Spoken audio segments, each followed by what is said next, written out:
and on the wall, written in blood, are words like "people can lick too."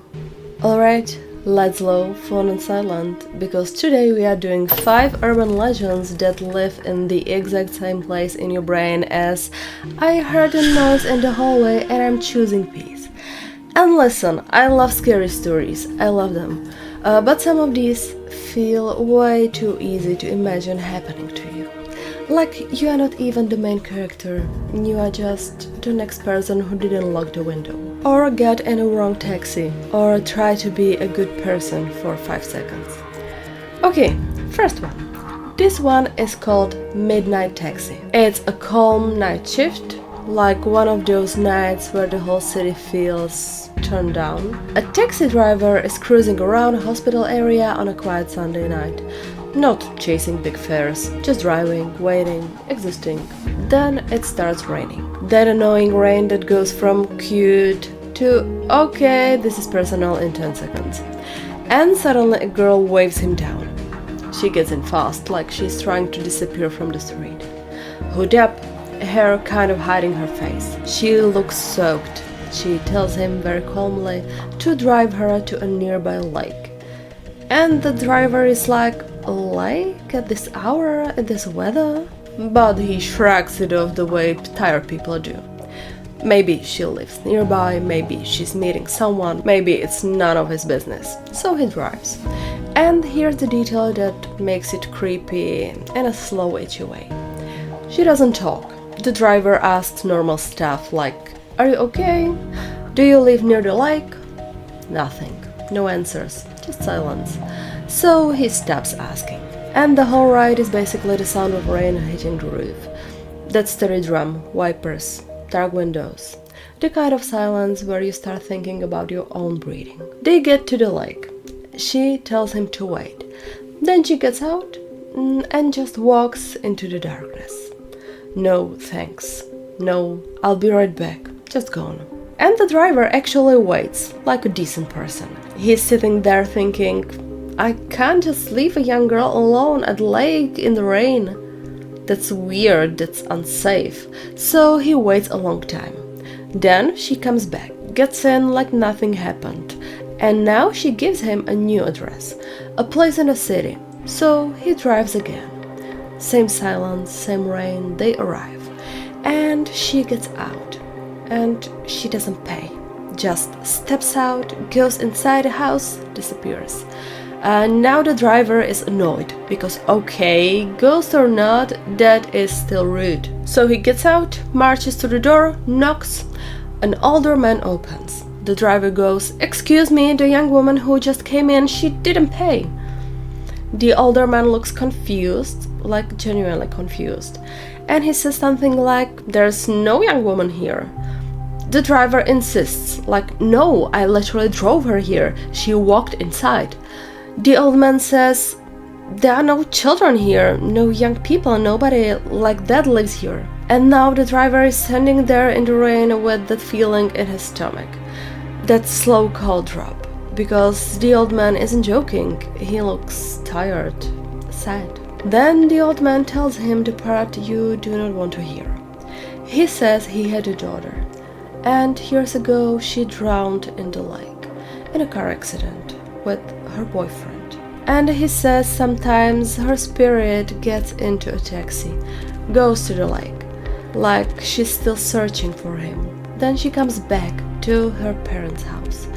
And the driver is standing there like, "Okay, so what am I supposed to do with that?" Then the old man asks him one more thing, really quietly. "Did you see her face well?" And the driver says, "No, not really. The hood, the hair, the rain." And the old man smiles, just a little, and then he goes, "That's good." Then, like, this is the creepiest part for me, the old man pays the taxi fare. So the driver goes back to his car, and when he opens the door, he notices the seat where she was sitting. There's a puddle, not normal wet from the rain puddle, a puddle of black water. Okay, second story. This one is from Japan and it's called Nure-onna, which basically means wet woman. And yeah, it sounds like it could be a skincare ad. It's not, it's worse. So the setting is always water, a shoreline, a riverbank, somewhere damp. Somewhere your shoes sink a little into the ground and everything smells like algae and cold stones. And you see her, a woman, long hair, and it's always wet. Not just got caught in rain wet, more like she crawled out of the water and never fully dried. Sometimes she's described as not fully human. Woman's head, snake's body, or at least something long, coiled, not right. And here's the part that makes people hate themselves after. She's holding something, a bundle, like a baby. And she's calm, too calm. And she asks for help. And I know, your brain is screaming, do not touch the baby. But your human heart is like, it's a baby, I can't just leave. So you take the bundle. And the second you do, it gets heavy. Not, oh wow, this baby is chunky heavy. More like, your arms drop, your knees bend, your whole body goes, oh no. And you try to hand it back, you can't. You try to drop it, it won't go. Some versions say it turns into a stone. Some say it's like it's glued to you. The point is, you can't run. And then Nure-onna's vibe changes. She doesn't need to rush, because now you are stuck. Some versions say she drains the victim's blood with this long tongue. Some versions say she drags you into the water. And in certain regional stories, she's connected to another creature, an Ushi-oni, like an ox demon, waiting nearby. Like they are working together. And I have to say this gently because I know people love debating folklore online. Not every version is she's evil and kills you. Some retellings paint her as more complicated. Like she wants to be left alone, or she's a spirit with a reason. That's part of what makes yokai stories so creepy. They are not always clean and consistent. They feel like the kind of thing a town whispers about for 200 years. But the baby trick, that one sticks, because it messes with your empathy. It pushes the part of you that wants to help. And that's such an ugly fear, because you don't want to become a person who ignores someone in need. But you also don't want to die holding a cursed rock baby. So good luck with that moral dilemma at 2 a.m. Okay, third legend. This one is also from Japan. And this one is pure nightmare cardio. It's called Teke Teke. Even the name sounds like a warning. Teke Teke. That scraping sound, like nails on pavement. So the story usually starts with a girl, sometimes a schoolgirl, and a train. And something goes wrong. In the most common version, she gets hit.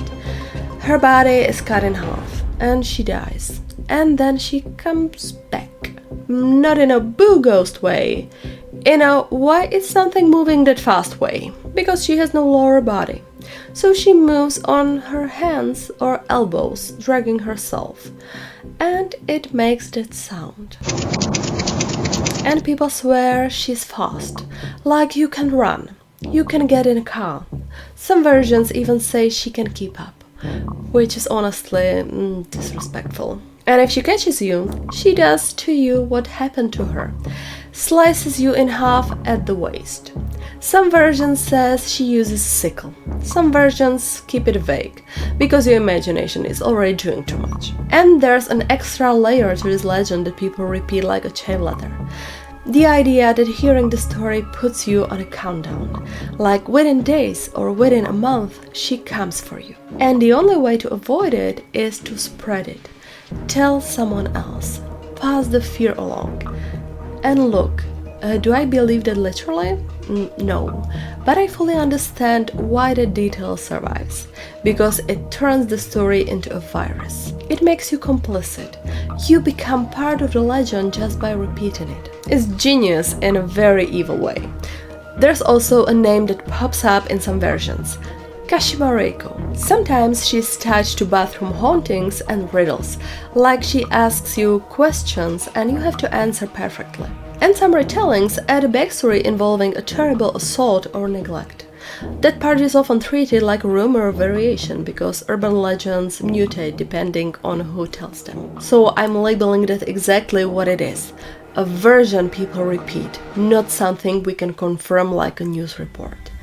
But the emotional engine is clear. It's anger, it's fear of being ignored, fear of being left in pain, fear of the station staff walking away. That's why she's vengeful, that's why she's fast, that's why she doesn't stop. Okay, legend number 4. We need a little palate cleanser. But I'm warning you right now, this one is gonna make you laugh and then 5 seconds later you'll be like, oh wait, why do people even think this is true? It's called the baby train, and yes, it's exactly what it sounds like. A train that causes babies, like a fertility wizard, a locomotive cupid. The story goes, there's a small town and every morning, super early, a freight train comes through and blows its whistle. And it wakes everybody up. Too early to get up, too late to fall asleep again, so couples do what couples do. And then 9 months later, boom, baby boom. And the tellings always get dramatic. Kids everywhere, school overflowing, maternity ward like a chaotic conveyor belt. Someone comes to investigate because the birth rate is supposedly insane. And then the investigator stays a few nights, hears the whistle and goes, oh, like Sherlock Holmes but horny. Now, this is where I'm going to be honest. This legend is famous because it's funny. It's basically a dirty joke wearing a trench coat. And it has been floating around for a long time in different countries with different versions. Sometimes it's a foghorn instead of a train, sometimes it's America, sometimes it's UK, sometimes Australia. And that's why it survives. Because it's a story you tell at a party and everyone goes, no way. And then someone's uncle goes, actually, I hear that happened in a town near, and now it's lore. This story feels like when you accidentally set 3 alarms on your phone and they all go off at once and you just lie there like, well, I'm awake now, life has chosen violence. Except here, life chooses population growth. Okay, 5th legend. This one is short but it hits like a punch. It's called the licked hand, also known as people can lick too. And if you've heard it once, you never fully forget it. It sticks to your brain like wet hair on a shower wall. Gross, sorry. So, a girl is home alone, or sometimes it's an older woman who can't see well. The details change, but the vibe stays the same. There's fear in the house already. Sometimes there's news about a killer nearby. Sometimes it's just that lonely nighttime feeling where every creak sounds personal. Her only comfort is her dog, and she goes to bed with the dog in the room. Sometimes on the bed, sometimes beside her. In the night, she hears a sound from the bathroom, and she is scared, but not scared enough to leave the bed, because leaving the bed at night when you are scared is basically volunteering for trauma. So she reaches her hand down toward the floor, and the dog licks her hand. The little warm, slobbery reassurance, like, I'm here. And she calms down. She falls asleep. Morning comes. She goes to the bathroom and she finds the dog dead. Sometimes hanging in the shower. Sometimes worse, depending on who's telling the story. But it's always the same sick detail. The dripping she heard, that was blood. And on the wall, written in blood, are words like, people can lick too. And just like that, your brain learns a new fear. That comfort can be faked. That thing you trusted in the dark might not be what you thought. Now, before anyone starts fighting in the comments, yes, this is an urban legend. It shows up in print at least as early as the early 1980s, and it has tons of variations. And there's even older fiction with a similar you thought it was your dog moment. So this story has roots, it has legs, which is darkly funny considering Teke Teke has... never mind, too soon. But the reason people still tell this one at sleepovers is simple. It's a perfect trap. It's familiar, a dog, bedroom, a noise in the bathroom, and then the twist is so mean it feels personal. Okay, now breathe. If you notice something, you are not crazy. All 5 of these legends are basically about the same fear wearing different outfits. A late night passenger who should not be there, a stranger near water asking for help, something chasing you on a dark road, a town blaming a train for babies because it's funnier than reality, and a safe bedroom that isn't safe at all. They all do the thing where they take a normal moment and make it feel unsafe forever. So yeah, some people listen to these like, haha, spooky story. Other people listen and their brain goes, no, that could happen. And I don't think either reaction is wrong, because sometimes we tell scary stories for entertainment, and sometimes we tell them because fear is a warning system, like a little alarm bell passed through generations. Lock your window. Don't go alone. Don't trust the dark too much. Don't pick up mysterious wet babies near rivers. That one feels very specific, but okay. So, I want to know, which one got you the most? Was it the taxi because the idea of the wet seat and the lake makes your stomach turn? Was it Nure-onna because your empathy just got attacked? Was it Teke Teke because you are imagining the sound right now? Was it Baby Train because it's ridiculous but also why is it weirdly believable? Or was it the licked hand because you are now sleeping with the lights on and your dog is offended? Tell me in the comments. And if you want a part 2, tell me what style you want. More folklore creatures, more urban legends, more I heard this from a friend of a friend stories.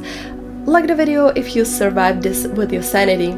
Subscribe if you want more late night stories with me, and tell me what I should cover next, because I'm going to be honest, I'm staring at my hallway right now like it owes me money.